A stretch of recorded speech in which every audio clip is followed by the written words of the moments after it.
Good morning student, I am टिम्पल Parekh form royal international school. बेटा आज हम 5th क्लास के हिंदी पढ़ने वाले हैं। हिंदी के अंदर बेटा अपने जो 4th चैप्टर है वो कंप्लीट हो गए हैं, क्वेश्चन आंसर उसके कंप्लीट हो गए हैं। तो बेटा आज हम न्यू लेसन स्टार्ट करते हैं, लेसन नंबर 5 जिसका नाम है अनोखी सूझ। बेटा एक बात बताइए, आप लोगों में से कहानियाँ किस किस को पसंद है? सभी को पसंद है, यस, क्योंकि कहानियाँ हमारे जीवन का एक हिस्सा है और कहानियाँ सुनना हमें बेहद पसंद है। लेकिन बेटा कहानियाँ जो होती है ना, कोई भी कहानी हो, किसी भी तरह की कहानी हो, हर कहानी से हमें कोई ना कोई सीख जरूर मिलती है।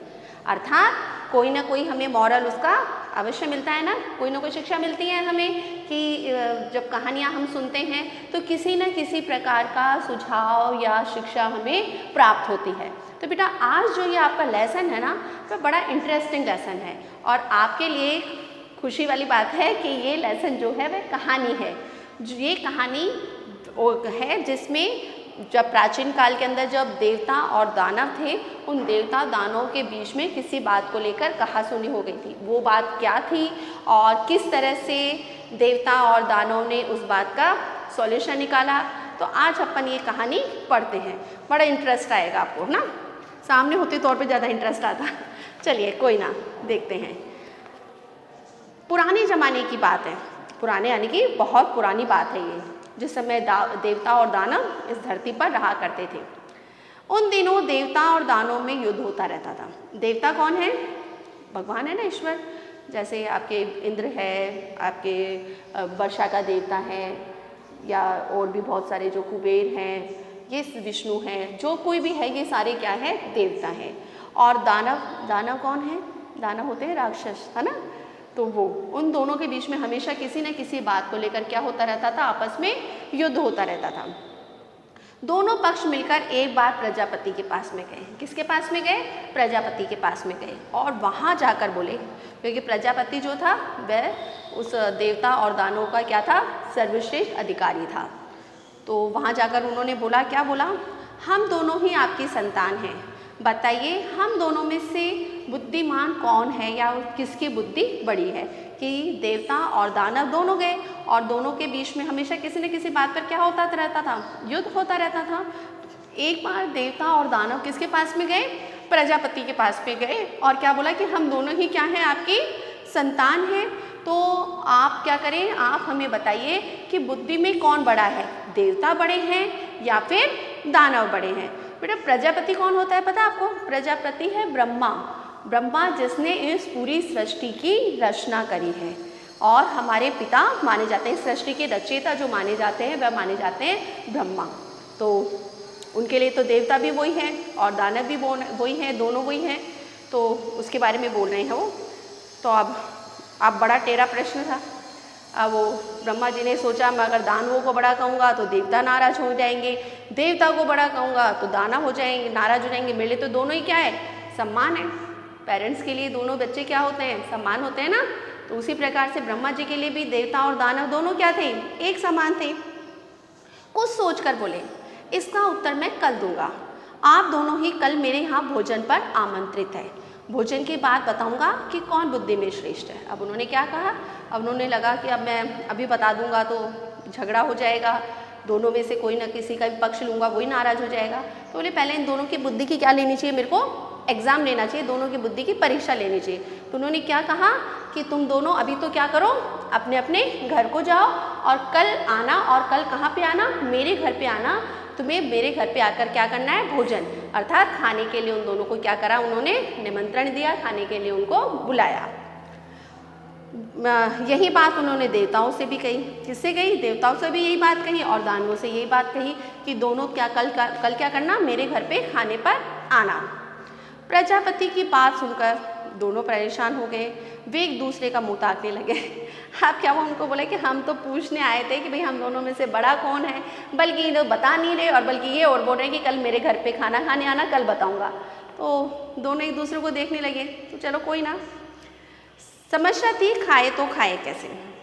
अब सॉरी बेटा, ये आपके बड़ा टेढ़ा प्रश्न था, सॉरी। उसके पहले बेटा उन्होंने एक शर्त रखी। क्या शर्त रखी? कि उन्होंने बोला दूसरे दिन दोनों पक्ष भोजन के लिए पहुँचे। दोनों को अलग अलग कमरों में बैठाया गया, यानी कि दोनों जो देवता और दानव थे उन दोनों को क्या कर दिया गया, जो ब्रह्मा जी थे वो ब्रह्मा जी ने अलग अलग रूम में बैठा दिया। खाने का आमंत्रण दिया था ना, तो दोनों को अलग अलग रूम में बैठा दिया और दोनों के पास में एक शर्त रखी। अब शर्त क्या थी वो देखते हैं। उसकी शर्त थी, यहाँ मिष्ठान से भरे भात थाल भी उन्होंने भिजवा दिए और उन्होंने कहा कि आपको जो खाना खाना है, भोजन करना है, वो बिना कोहनी मोड़े हुए आपको भोजन करना है।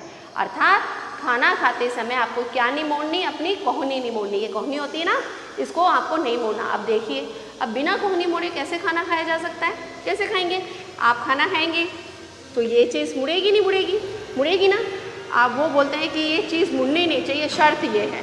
आप दोनों के बीच में टेंशन हो गई कि ऐसा कैसे हो सकता है कि बिना कोहनी मोड़े हम खाना कैसे खा सकते हैं, ये तो संभव ही नहीं है ना, कैसे खाना खाएंगे? और उन्होंने उनके रूम जो था वो अलग अलग रूम, दोनों के देवताओं के अलग और दानवों का अलग रूम था। उन दोनों के पास में उन्होंने मिष्ठान यानी कि खाना उन्होंने यानी कि मिठाइयाँ जो थी वह थाल के लड्डू और जो भी मिठाइयाँ थी वह उन्होंने उनको दोनों को अलग अलग रूम में भिजवा दी।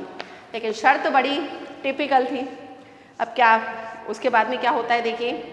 प्रजापति की बात सुनकर दोनों ही परेशान हो गए।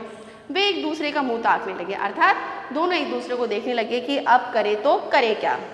समस्या थी, खाए तो खाए कैसे, कोहनी मोड़नी नहीं चाहिए, भोजन भी नहीं बचना चाहिए, प्रजापति की आज्ञा का भी पालन करना ज़रूरी है। अब उन्होंने क्या शर्त रखी थी कि एक तो पहले तो कोहनी नहीं मोड़नी चाहिए और दूसरी भोजन बचना नहीं चाहिए। जितना भी भोजन आपको दिया गया है वो पूरा भोजन क्या होना चाहिए, समाप्त होना चाहिए, पूरा भोजन खत्म होना चाहिए। देवताओं ने एक उपाय सोचा। कमरे के उन्होंने किवाड़ बंद कर दिए, आमने सामने बैठे लड्डू उठा उठाकर एक दूसरे के मुंह में देने लगे। कुछ देर में थाल साफ हो गया, सारे लड्डू समाप्त हो गए और न हल्ला हुआ न शोर हुआ और देवताओं ने शांतिपूर्वक भोजन कर लिया। देखो कितनी अच्छी तरकीब लगाई ना उन्होंने कि उन्होंने क्या किया, जो मिठाई का जो लड्डू का थाल था उसको अपनी टेबल पे रखा और दोनों एक दूसरे के आमने सामने बैठ गए। एक इधर बैठ गया टेबल के, एक टेबल के उधर बैठ गया और बीच में क्या रख दिया, टेबल पे लड्डू का थाल, और एक दूसरे को इस तरह से मुंह में खिलाने लगे। होगा ना, अगर आपके आमने सामने आप बैठेंगे एक दूसरे को खिलाएंगे ऐसे उठा के तो आपकी कोहनी नहीं मुड़ेगी ना। तो देवताओं ने क्या करी, अपनी तरकीब लगाई, अपनी बुद्धिमानी लगाई और उन्होंने आराम से पूरा भोजन कर लिया और न तो शोर हुआ, न हल्ला हुआ, न कोई सामान बिखरा और आसानी से बड़े प्यार से उन्होंने भोजन कर लिया। अब दानव के कमरे में क्या होता है देखिए। दानव अपने कमरे में परेशान हैरान कि अब करे तो करे क्या। सोचने लगे बेकार ही यहाँ आए, नहीं आते तो परीक्षा तो नहीं देनी पड़ती, आ गए तो परीक्षा तो देनी पड़ेगी। अब उन्होंने क्या सोचा कि नहीं आते तो अच्छा रहता, आ गए अब तो क्या है। ब्रह्मा जी को, प्रजापति को अपन ये भी नहीं बोल सकते कि भाई एग्ज़ाम नहीं देंगे, परीक्षा नहीं देंगे, एग्ज़ाम तो देना ही पड़ेगा और शर्त बड़ी टिपिकल है। तब क्या करें, दिमाग लगाए जा रहे हैं लेकिन उनको कुछ समझ नहीं आ रहा कि किस तरह से बिना कोहनी मोड़े हम भोजन करें। दानवों ने भी क्या किया, अपने कमरे का गेट बंद कर लिया। लड्डुओं के थाल पर टूट पड़े, लड्डू लेकर ऊपर उछालने लगे। लड्डू जब नीचे आते तो मुंह खोल कर लपकते, लड्डू जमीन पर गिरते और चूर चूर हो जाते। कमरे में हो ही की आवाज़ें आने लगी, चीखते चिल्लाते रहे और लड़ते झगड़ते रहे। अब क्या हुआ, उन्होंने क्या उपाय सोचा कि भाई लड्डू उठाया और उसको हवा में उछाला और मुंह खोला और मुंह कैच थोड़े मुंह में सीधा आ जाएगा वो, तो वो लड्डू क्या होता, फर्श पे गिरता और फर्श पे गिर के वो चूर चूर हो जाता। तो इस तरह से बहुत ज़्यादा उस कमरे में क्या हो गया, चीखने चिल्लाने की आवाज़ें आने लगी और वे एक दूसरे से क्या करने, लड़ने झगड़ने लगे। अब सारी स्थिति क्या हो गई थी, स्पष्ट हो गई थी कि अब जो देवता हैं वो बड़े हैं या दानव बड़े हैं। अब आपको भी समझ में आ गया ना, कौन बड़े हैं, देवता बड़े ना, क्योंकि उन्होंने अपनी बुद्धिमानी से काम लिया और दानवों ने क्या किया, अपनी बुद्धि से काम नहीं लिया, उनके पास बुद्धि नहीं है ना। स्थिति स्पष्ट हो गई। प्रजापति ने कहा देवता ही क्या है, श्रेष्ठ है। जानते हो क्यों, इसलिए कि उन्होंने सहकार की भावना को से काम लिया, अर्थात उन्होंने प्यार की भावना से काम लिया, लड़ाई झगड़ाई नहीं करी, एक दूसरे का क्या किया, एक दूसरे का साथ दिया, जिसके कारण से उन्होंने आसानी से उन लड्डुओं के थाल को समाप्त कर दिया और चीखे चिल्लाए भी नहीं। खुद भी खाओ और दूसरों को भी खिलाओ, जियो और जीने दो, अर्थात स्वयं भी जियो और दूसरे को भी जीने दो। अर्थात कहने का यहाँ पे अभिप्राय क्या है, जो देवताओं ने जो तरकीब सोची वो क्या सोची थी कि हमारा तो हित हो ही हो, लेकिन दूसरे का भी क्या होना चाहिए, हित होना चाहिए। यह थी उनकी विशेषता। इन्होंने बुद्धि से काम लिया, सूझबूझ दिखाई, ये आमने सामने बैठ गए, एक दूसरे के मुंह में लड्डू देते रहे, थोड़ी देर में थाल साफ हो गया। दूसरी तरफ दानवों ने शर्त का पालन किया, उन्होंने भी शर्त का पालन तो किया था, क्योंकि उनको तो दिमाग नहीं लगा ना कि कैसे बिना कोहनी मोड़े खाए जाए, तो उन्होंने उठा उठा के उछाले, लड्डू उछालते रहे, उन्हें पाने के लिए लपकते रहे, न खुद खाए न दूसरों को ही खाने दिया। लड्डू बिगड़े जो बिगड़े, सामान वेस्ट हुआ जो हुआ, और उनका पेट भी नहीं भरा। तो इस तरह से जो ब्रह्मा जी अर्थात प्रजापति ने जो उनका जो बताया कि सर्वश्रेष्ठ कौन है, तो कौन है सर्वश्रेष्ठ दोनों में से, दानव या देवता?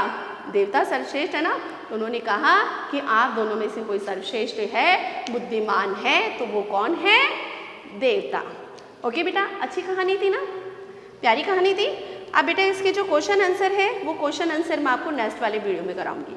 अब आपको क्या करना है, इस लेसन के जो शब्दार्थ है वो शब्दार्थ आपको कंप्लीट करने हैं। ओके बेटा, आज के लिए इतना ही। Good day, good bye, take care.